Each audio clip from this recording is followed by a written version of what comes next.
I'll go first. Just read it, right? Okay. And I'll let you know when. And I'm going to start it right now, okay? Yep. The broadcast is now starting. All attendees are in listen-only mode. Good afternoon, everyone. My name is Layla Zhu with Loomis Sayles. I'm on the Fixed Income Committee at BSAS. Thank you for joining us for today's seminar, Demystifying Bonds and the Fixed Income Market. Before we get started and introduce our speaker, I want to go over a few housekeeping items. The agenda for today will begin with the speaker's presentation for 20 to 30 minutes.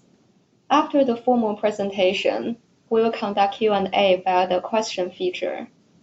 We'll wrap up in an hour or less to be respectful of everyone's time. All attendees will be muted during today's presentation.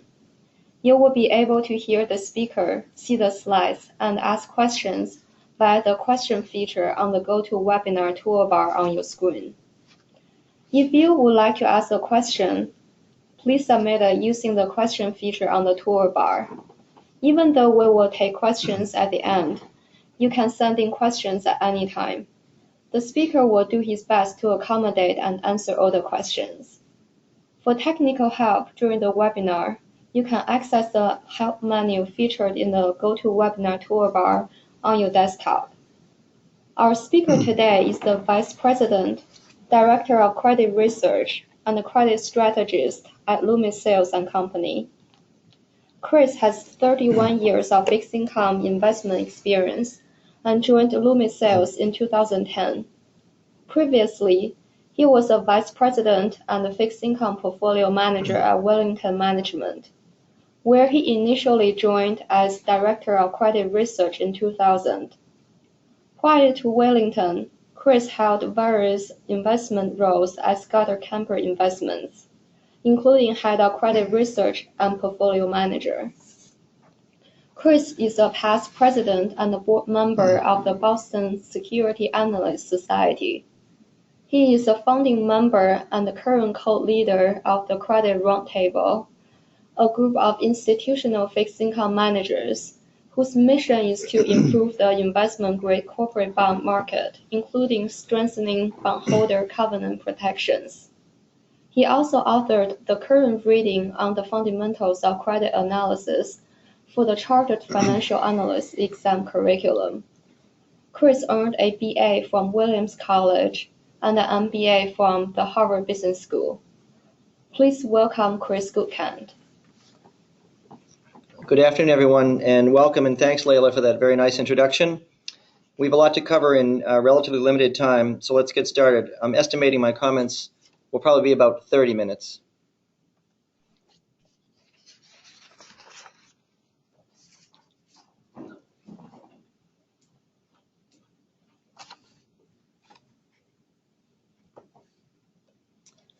Okay, so today I'm going to talk about what a bond is, what kind of bonds are in the public fixed income market, briefly discuss the size of the bond market, and then spend most of the time discussing key concepts and terminology for bonds and the bond market.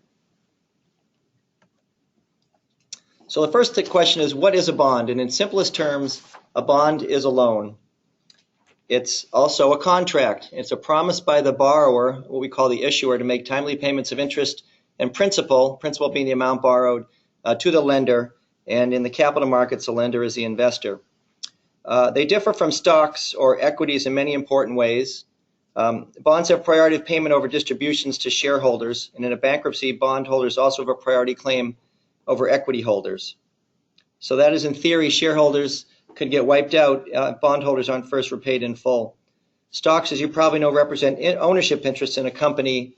They're entitled to the profits of the company after interest and other obligations are paid. The value of a stock is a function of the change of the value of a company, whereas bonds are just entitled to that contractual payment of interest and the repayment of principal. So therefore, bonds have lower upside versus stocks, but they also have lower downside risk.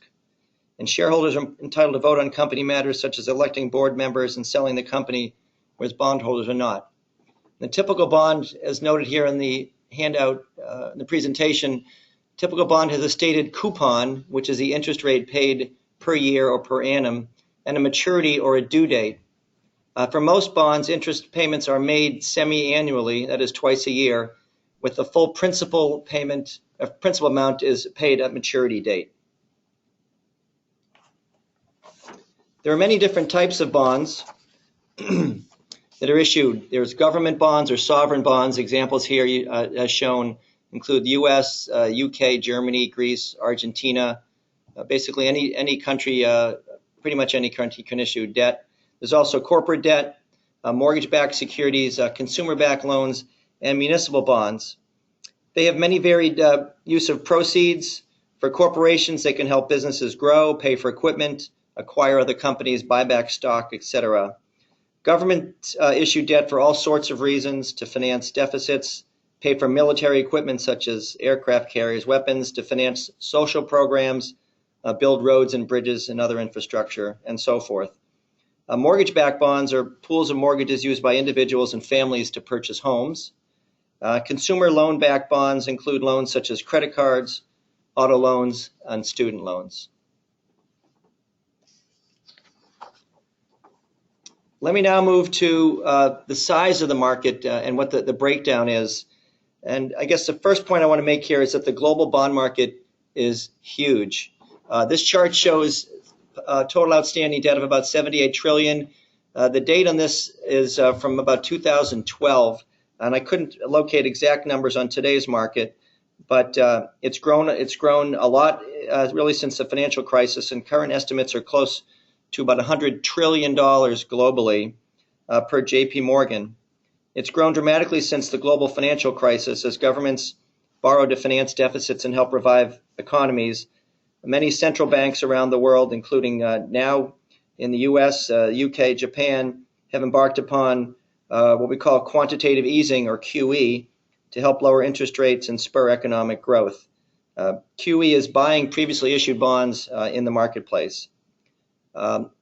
Chart here, you can see the US is still the largest bond market and the biggest issuer of debt, but other countries and markets have been expanding debt more rapidly in the past 5 years, including China and other emerging markets such as Brazil, as well as the companies in these emerging market countries. And in this extremely low interest rate world we've been in for several years now, investors are continually looking for higher yields to increase their returns. Let me move now to an important concept in the bond market known as the yield curve. And one can look at interest rates versus maturity dates to derive a yield curve. And in most market environments, the yield curve is upward sloping. So what do we mean when we talk about the yield curve? Bond yields, which is what investors expect to earn, usually vary by maturity date. Typically, investors earn a higher return for the longer their money is locked up, that is, until they receive back their principal. So you can think about a 1-year bond versus a 2, 5, 10-year, up to 30-year bonds. There's even some 100-year bonds in the marketplace. We can plot those interest rates or yields against the maturity date of the bonds in the market to derive, again, what we call a yield curve. And issuers prefer not to have all their debt maturing at the same time due to the riskiness of that. And if you think back about the financial crisis in 2008, when the bond market was practically shut down out of a global financial panic, issuers would have had a very difficult time issuing new debt to pay off the maturing debt. So companies, governments, bond issuers typically like to stagger their debt and not have it all mature at the same time. So here's a chart and a table of historical interest rates, including current ones, and you can see here how they vary over time and how that shape of that curve can differ as well. So if you look at the blue line at the top, look at how high interest rates were back in 1981, which coincidentally is the year that I got into this business, as compared to more recently. Inflation was very high back in the early 1980s, so investors wanted to earn higher yields to offset the erosion of their value from that high inflation. And investors typically want to earn a rate of return above inflation to maintain their purchasing power and a positive real return. So if we look at where rates are today, you can see that they're near zero for 1 year, and that yield curve slopes upward a little bit with 2-year rates at about 0.6% or 60 basis points in fixed income jargon. The 5-year yield right now is about 1.5%, 10-year a little over 2%, and the 30-year, this is for U.S. Treasury bonds, the 30-year Treasury bond is a little bit below 3% right now, and rates have been rising of late. But this is an important concept that we see in the bond market, and it's the rate at which many other bonds are priced against the Treasury rate. We'll talk about that more in a bit.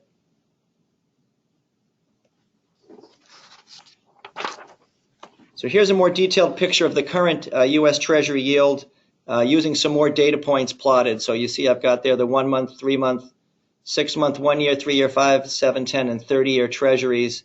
The U.S. government has issued bonds over the years all along this yield curve, and so we can draw a pretty nice clean fit and when we plot the curve. Short-term interest rates, as I mentioned a minute ago, remain near zero, and that's due to the U.S. Federal Reserve goals of stimulating the economy and trying to meet its dual mandate of maximizing unemployment and while also keeping inflation in check. Inflation remains very low in the U.S. In fact, it remains low in most parts of the globe right now. Most other bonds or debt have their yields and rates set at a spread over the U.S. Treasury or another country like Germany relative to its own to its debt. This includes corporate debt and consumer borrowing such as mortgage debt. Thus, market participants in the bond market pay very close attention to the level of U.S. Treasury rates. U.S. Treasuries are deemed to be near default risk-free, and so that's why most other bonds that have a little more default risk or a lot more default risk will price over the level of U.S. Treasury rates.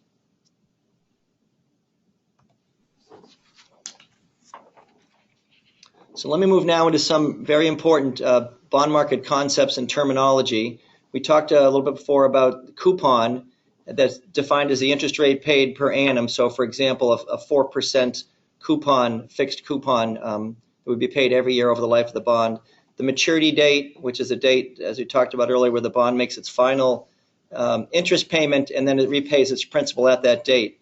The principal amount typically on a bond is $1,000. It's what we call the par amount.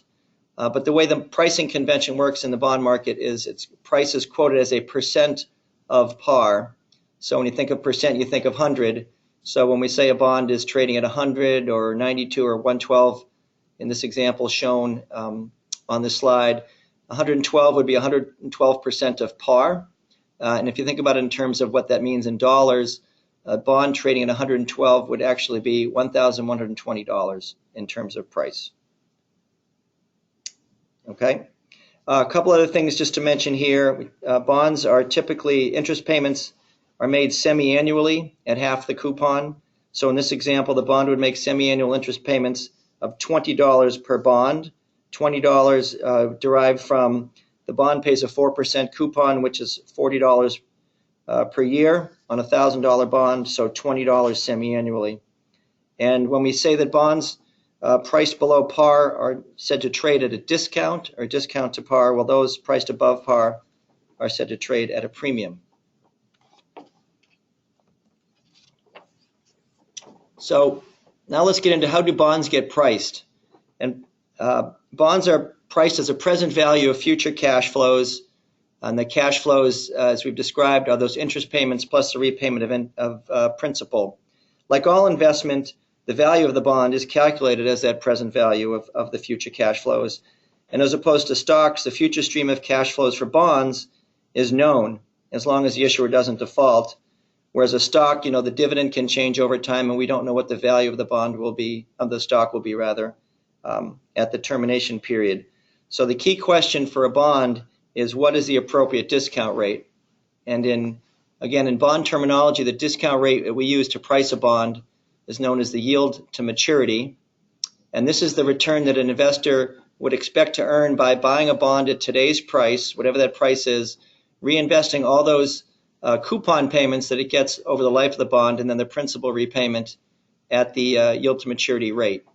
If you think about the way finance terminology is, you can think of a bond yield to maturity as the internal rate of return, or IRR.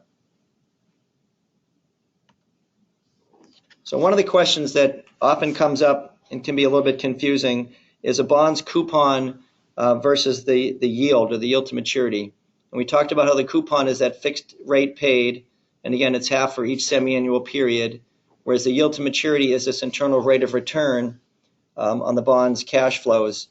What the yield to maturity does, it can adjust the return for bonds that trade at a price different from par or 100. And as we talked about, bonds purchased at a price below par will have a yield greater than the coupon, while bonds purchased above par or at a premium to par will have a yield to maturity greater than the coupon.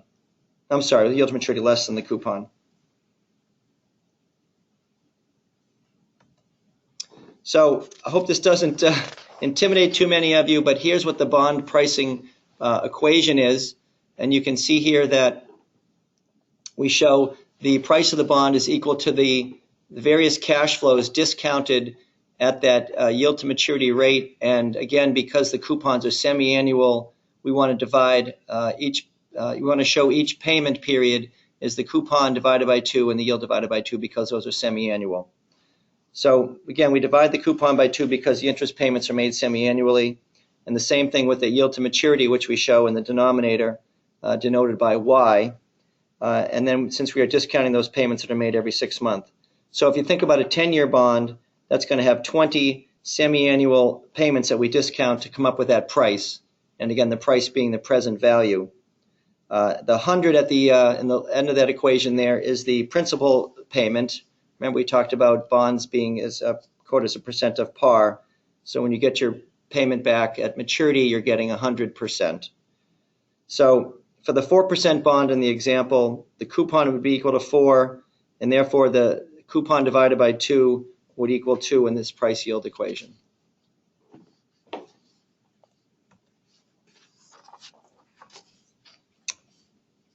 So note from the bond price formula that the lower that yield to maturity, i.e. the discount rate, the higher the price of the present value of the bond is, right? Because the yield to maturity, just moving back here a little bit, is in the denominator. So if we have a lower yield, we're discounting, lower yield in the denominator, we're discounting by a smaller amount, therefore the present value will be higher. Conversely, a higher yield would mean a lower present value and therefore a lower price.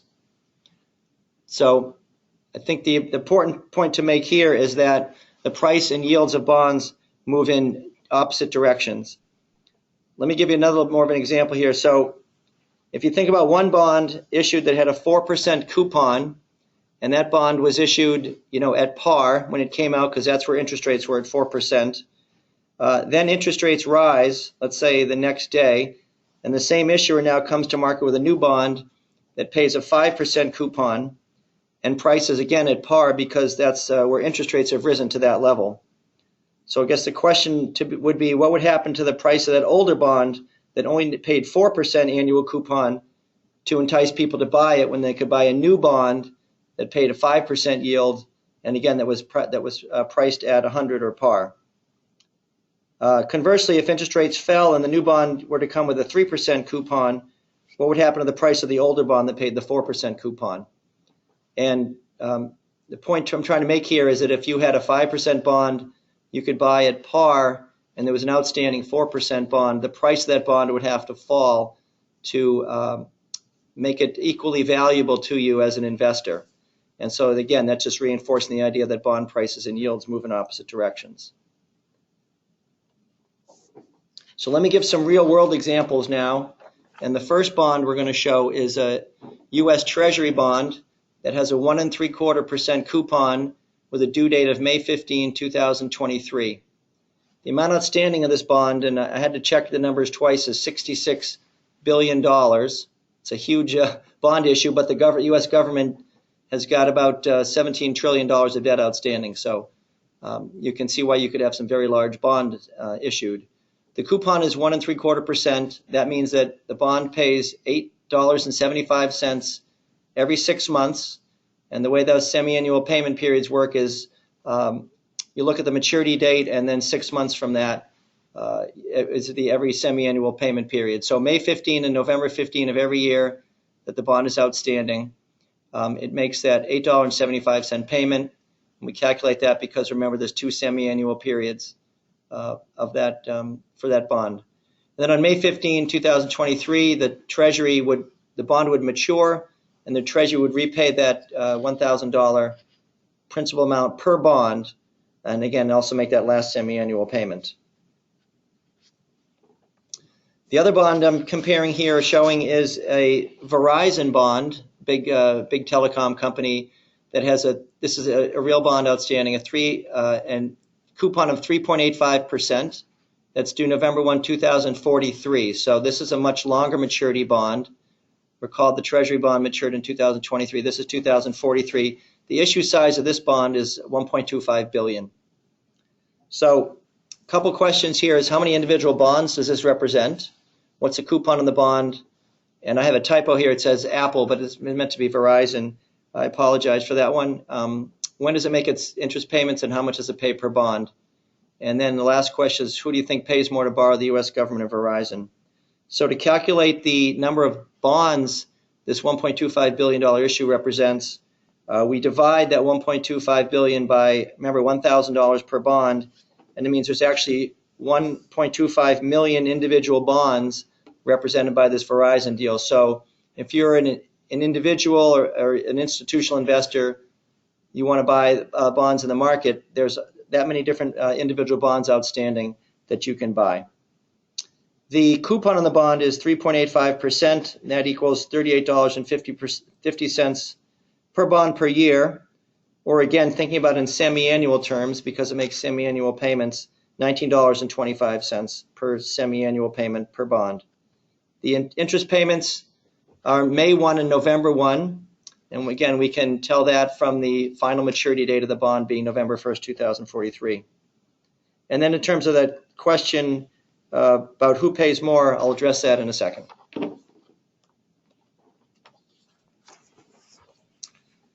So here we are looking at the bond prices, yields, and interest rate sensitivity for both the U.S. Treasury bond and the Verizon bond.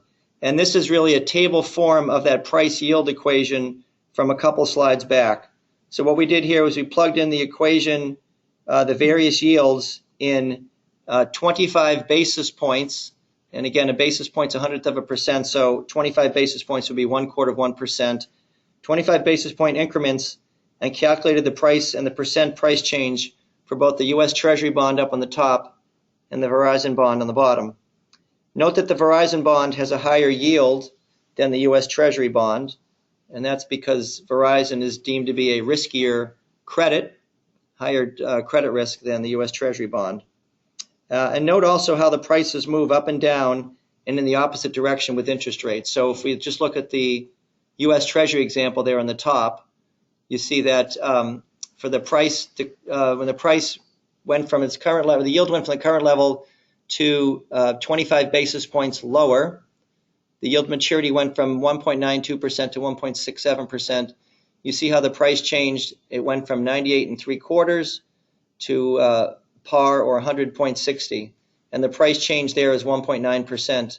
Conversely, if we had interest rates rising 25 basis points on this bond, you'd see that the yield went up from 192 to 217. The price went from 98 3/4 to 96.92, and the price fell by 1.9%. You can also see, if you look at the Verizon example, for every 25 basis point change in interest rates, the price of the bond changed by a greater amount. So in the 25 basis point decline in yields, the Verizon bond increased in price by 4.1% versus the Treasury at 1.9%. And conversely, when interest rates went up, you see that the Treasury bond fell by 1.9% in price, and the Verizon bond fell by 4%. So this price sensitivity is, as I said, is greater for the Verizon bond than the U.S. Treasury bond. This price sensitivity to changes in interest rates or yields is what's called duration. And this is a very important concept in the bond market. And again, the duration is the price sensitivity of bond to changes in interest rates. So for the for the U.S. Treasury bond, the duration is about 7.5 years, while for the Verizon bond, it's about 16 years. So that longer maturity bond, in this case the Verizon bond, has much greater price sensitivity to changes in rates than the U.S. Treasury bond does. And let me say, just for extra credit, if you will, if you note that for larger interest rate changes, the price increase for a given yield decline is greater than the price decrease for an equivalent yield increase. So, for example, let's look at the Verizon bond. For 100 basis point increase in yields or interest rates, the price of that bond fell 14.4%, whereas for 100 basis point decline in interest rates or yields, the price increased by 17.9%. So the price went up greater for an equal interest rate decline than it fell for an interest rate increase. So this is a very important concept in the bond market as well. And we can show it on the next page by graphing the price change versus the yield. So when we do that, you can see that the shape of the curves for the U.S. Treasury bond and the Verizon bond are very different. The Verizon bond is a much steeper slope, and that slope implies a greater price sensitivity to interest rate changes. That is what we also refer to as duration. You can see that the longer maturity bonds and the ones that have a lower dollar price, which I'm not showing here, but that also, in terms of the bond market, have greater price sensitivity to rate changes. So again, duration is this measure of price sensitivity of bond to interest rate changes. And you can see it here graphically as well as in the table on the previous page. Okay, so again, you hear the lingo, the jargon in the bond market. A bond that has a duration of 5 years will increase in price approximately 5% for a 100 basis point decline in interest rates. And conversely, again, with a 5-year duration, the price would decrease by 5% for a 100 basis point increase in rates. So key concepts: bonds and bond yields and bond prices move in opposite directions, and longer maturity bonds have greater price sensitivity to changes in yields. So next question is, in terms of the bond market, is what affects interest rates or yields, and therefore, as we've been discussing the last several minutes, affects bond prices. We talked previously about inflation risk or fears, credit or default risk, so the risk that the company may not, or the issuer may not be able to make all of its payments of interest and principal, and market liquidity, which I'm not really going to spend a whole lot of time on, but these things tend to affect interest rates. And like any other type of investment, higher risk bonds have higher expected returns. So that's, again, important concept there. What I want to focus on for the next couple minutes is credit risk or default risk, and I think that's the one that the market tends to think about a lot as it relates to bond price movements. So bonds that have a higher risk of default do pay higher yields here, and we'll talk more about that in a minute.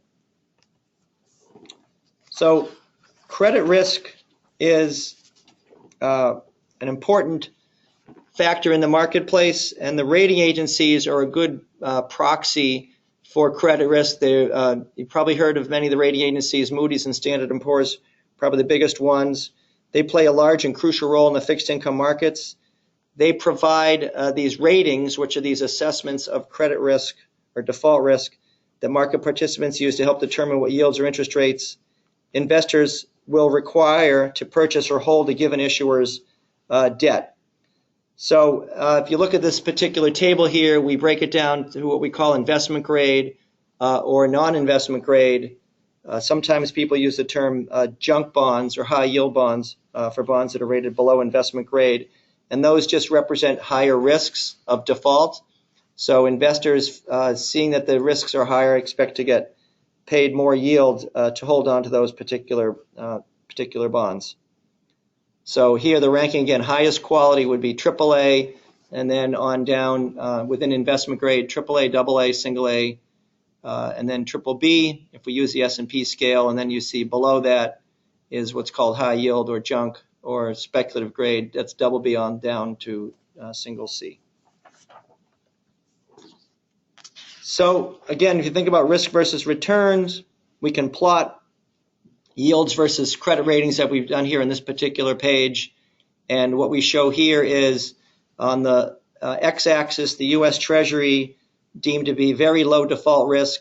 And you see what yields the marketplace is expecting to earn there. It's a little below 2%. And then as you move out the risk spectrum or down in quality, AA bonds, single A's, and then BAA, that's the investment grade part of the market.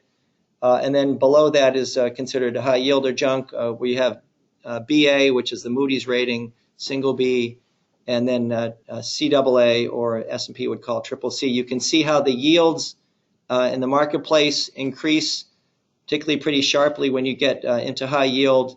And then at the bottom of the table there, I show not only the yield for those various ratings, but also what that spread is, the incremental return that investors demand over U.S. Treasuries. So for example, for AA corporates, we say that the spread, the yield premium over Treasuries is 0.34% or 34 basis points.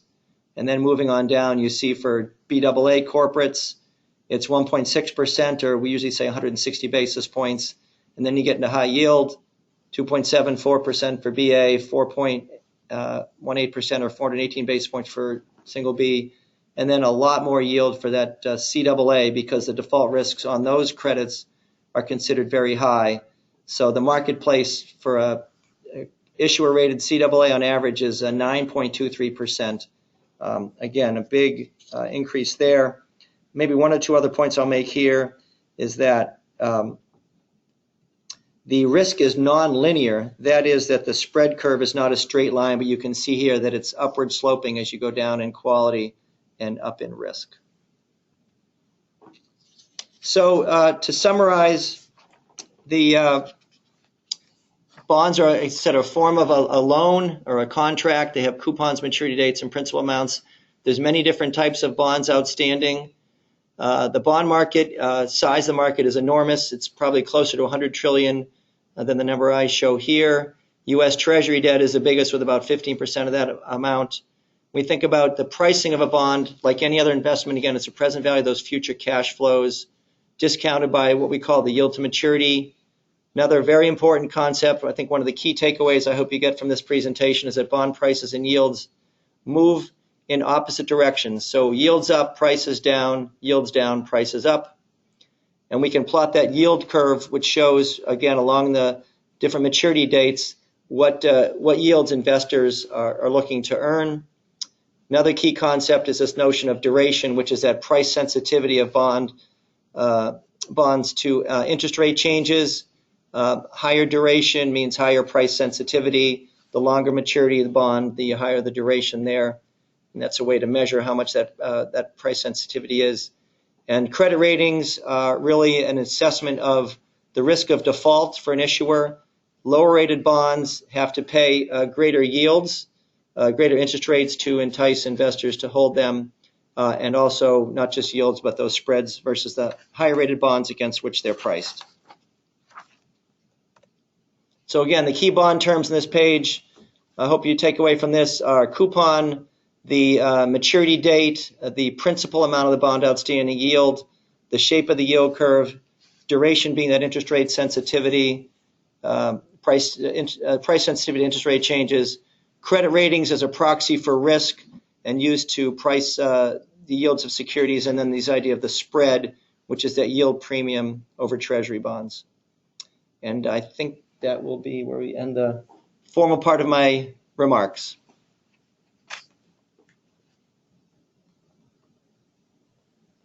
Now we'll open it up to some questions.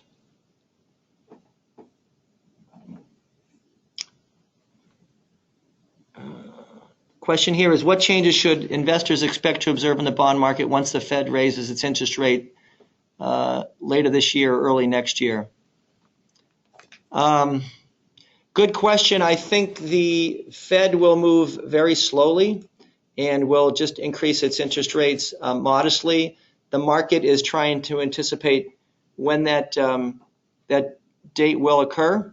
And so I think you'll see relatively modest increases of maybe 25 to 50 basis points. Given the very low level of rates right now, and my point before about duration is that for longer maturity bonds, those interest rate increases could have a big impact on the price change. But I'm thinking it's probably 25 to 50 basis point increases in yields.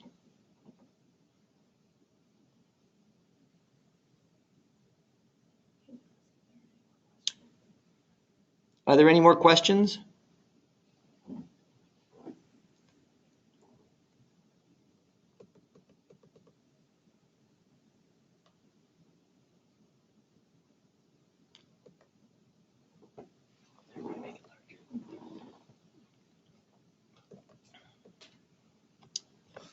Bear with for 1 second here. I'm trying to read the question now. Make the screen a little larger for me here.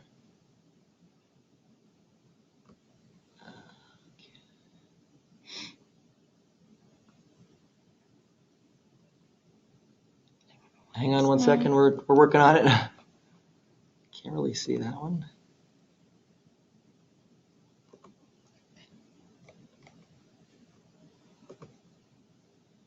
That's the incomplete question.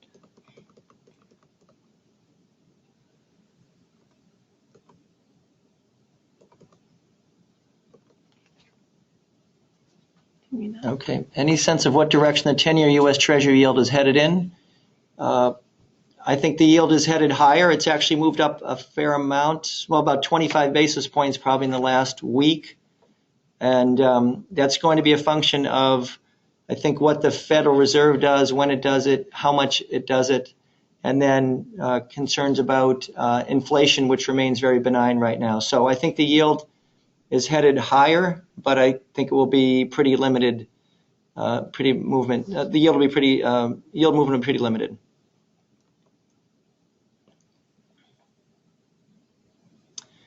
Did I understand correctly? You said yield to maturity includes the reinvestment of the coupon. How is that handled? It's assumed that the reinvestment of the coupon is at the same rate as the yield to maturity.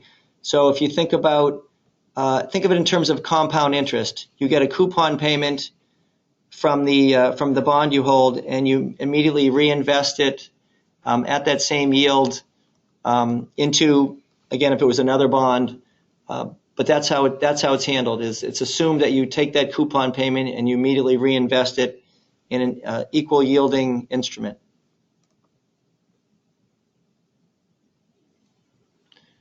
Can you explain duration in relation to how to structure a portfolio? Do you want to have a diverse selection of duration in a portfolio? So the duration of the portfolio is equal to the weighted average of the duration of all the bonds that are in the portfolio. So simplest example would be if you had a bond, a portfolio that was half cash, which would have a duration of 0. That is that there's no the change in value of cash. Cash doesn't change in value regardless of interest rate changes. And a 30-year bond, half of each, the duration would be equal to half between the 0 and whatever the duration of a 30-year bond. A 30-year bond right now at today's interest rates has a duration of close to 20 years. So if you build a portfolio that has many different bonds outstanding, the duration of the overall portfolio would just be a weighted average of the duration of the individual bonds. Are there particular credit market indicators that can be helpful in terms of predicting future prices of equities?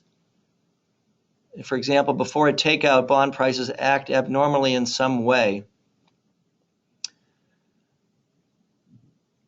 It's a great debate. In fact, I was reading a piece recently that said, do bonds lead stocks or do stocks lead bonds in matters such as this? And I think it's as a person who's been in credit for almost 30 years, it's important to remember that management works for the shareholders. I talked earlier about how bonds are contracts. That's as long as the company is upholding the terms of the contract, which is basically paying your interest and principal on a timely basis.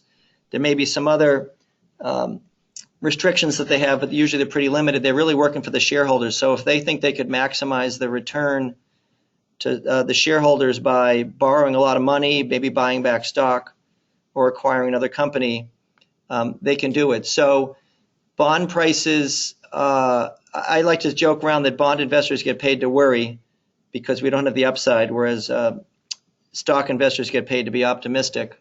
But it's hard to say that credit market indicators can help predict the future prices of equities. It's just important to remember that management works for the shareholders, and if they think they can get the stock price up by borrowing a lot of money or doing a leverage buyout, then they will do it.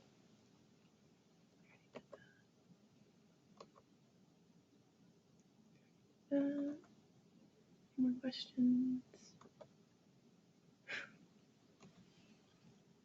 Are there any other questions?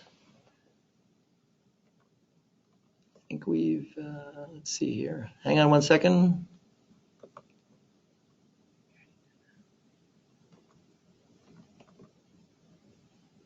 Are you bullish or bearish on the bond market right now? I think the question, that has a couple different dimensions. The bond market is really about interest rates. It's about yield curve changes. It's about credit spreads. Spreads can move up or down depending on, if people think the economy is getting better, what's happening with mergers and acquisitions. So I think that interest rates are going to follow a combination of what the Federal Reserve is doing and what economic growth is doing right now. And the economy feels like it's okay. I think interest rates can move up a little bit. But if I also think about other parts of the market, like investing in things like mortgages and credit, I think those parts of the market can do okay, because in an improving economy, the companies should be doing better, so the risk of default should be relatively modest. And so I think credit can be a relatively attractive place to invest.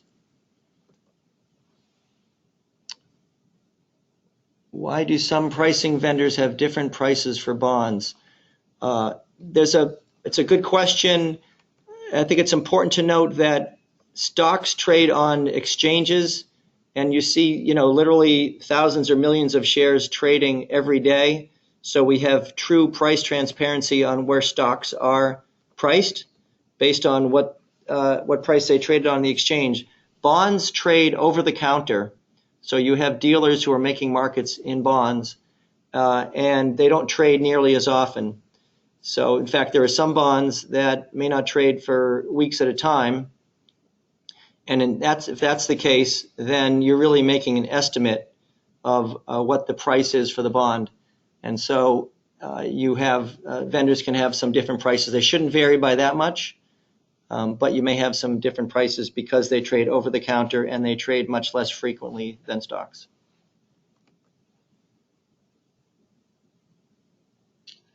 Can you comment briefly on how the European QE program might affect the stock bond market in the U.S.? So again, the QE that's referenced in this question is quantitative easing, and that is the European Central Bank for the past couple of months has been aggressively buying European sovereign debt. They've been buying, I think, some covered bonds as well, some limited non-government debt. The idea that is just like in the U.S. a couple of years ago, is to push interest rates lower, reduce borrowing costs, and with the hopes and expectation that will help stimulate the economy, because if it's cheaper to borrow, people will be more incented to do that, and then we'll get economic growth from that. So what we've seen in the past couple months has actually had money moving over to Europe out of the U.S., I think more in the stock market, but a little bit in the bond market as well, because if investors believe that European QE will be successful the way it, I think, largely has been in the U.S., if economic growth accelerates in Europe, then investors will want to move money out of the U.S. into Europe, and that could, and I think has, adversely affected the stock and bond market a little bit. We've probably seen it more in the currency market, where in the past, month and a half or two, the euro has which had been very weak versus the dollar, has actually reversed a little bit. So we've been seeing some money moving out of the U.S. into Europe in expectation of some accelerated growth there.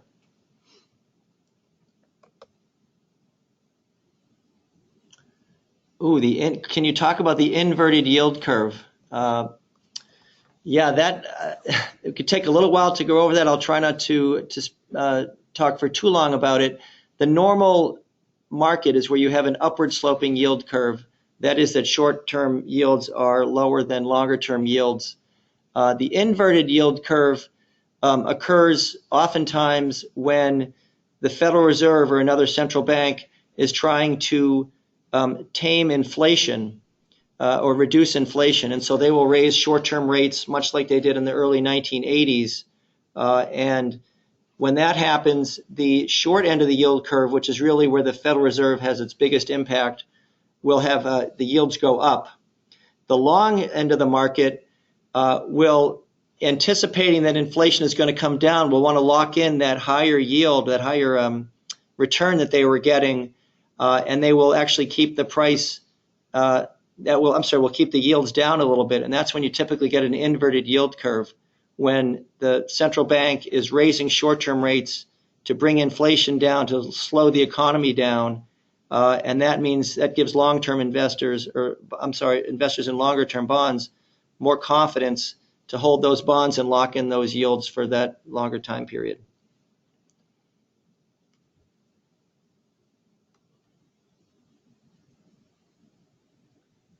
Okay, in the beginning of the presentation, I believe you mentioned QE. Can you review that again? I think we did that at the, answering the last question.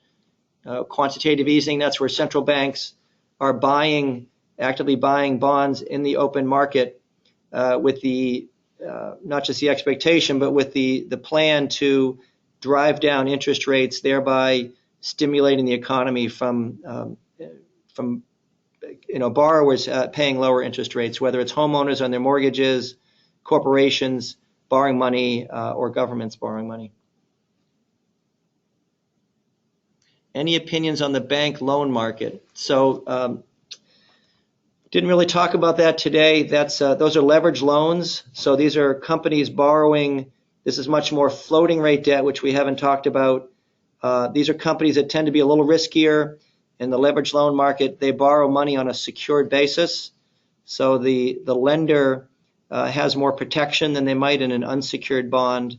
They pay a spread over this short-term rate that's called LIBOR, which is a London Interbank offered rate. And investors like them because there's very little interest rate or duration risk, but they do pay a nice yield for a relatively short-term, short maturity investment, as opposed to money in our bank accounts or money market funds, which for about 6 years now have earned pretty much 0%. So I think the bank loan market is an attractive one. You're taking some more risk because these companies tend to be riskier, but you're also getting some security or collateral that the companies pledge to limit some of the risk there, and you are getting a yield that's oftentimes in like 3 to 4% range. So I think the bank loan market's it's a pretty attractive one. Question here. James Carville loves to quip that he wanted to be reincarnated as the bond market so he could push everybody around. What did he mean? Not sure exactly, but I'll take a guess that the bond market, as we talked about today, is really what drives interest rates that we pay for our credit cards, our auto loans, and most importantly, because it's a huge expenditure, our mortgages.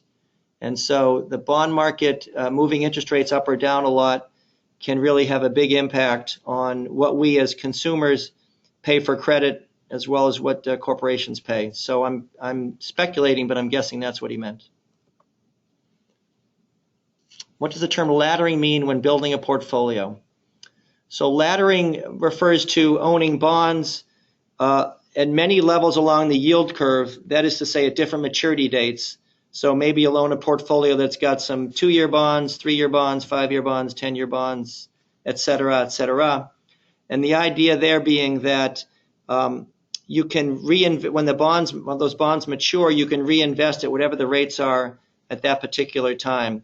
So instead of having all your bonds mature at once, where you're implicitly making a bet about where interest rates will be when that bond matures, you have this so-called laddered portfolio with bonds maturing, every year, every couple of years, and then you can reinvest that maturing bond, when that principal gets repaid at whatever interest rates are at that time.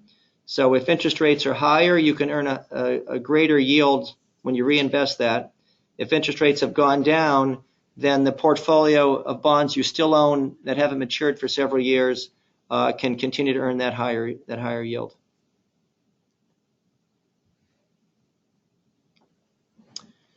Okay, thank you very much for joining us, and you'll be getting a survey from the BSAS after this program, and we'd highly encourage you to fill it out, please. And thank you very much. I'm so sorry that was so small. That's okay. Good Hard to know. to read, huh? Yeah. They have lots of very diverse questions.